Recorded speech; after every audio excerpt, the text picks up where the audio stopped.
আমি অন্তর্বর্তীকালীন সরকারের প্রধান ডক্টর মোহাম্মদ ইউনূস সাহেবকে আমি ধন্যবাদ জানাই যে জনগণের দাবি, মানুষের আকাঙ্ক্ষা, সেই আকাঙ্ক্ষাকে তিনি ধারণ করে তিনি রমজানের পূর্বেই নির্বাচন ঘোষণা করেছেন।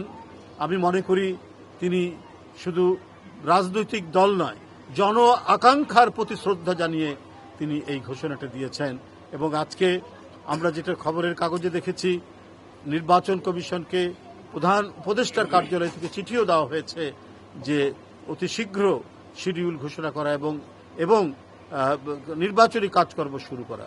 আমরা মনে করি যে অন্তর্বর্তীকালীন সরকার একটি নিরপেক্ষ সরকার, একটি গণতন্ত্র উত্তরণের জন্য একটি প্রস্তুতিমূলক সরকার, বিপ্লবী সরকার, এবং এই সরকার সমস্ত জন আকাঙ্ক্ষাকে ধারণ করবেন, এটাই হচ্ছে মূল কথা, এটাই মোদ্দা কথা।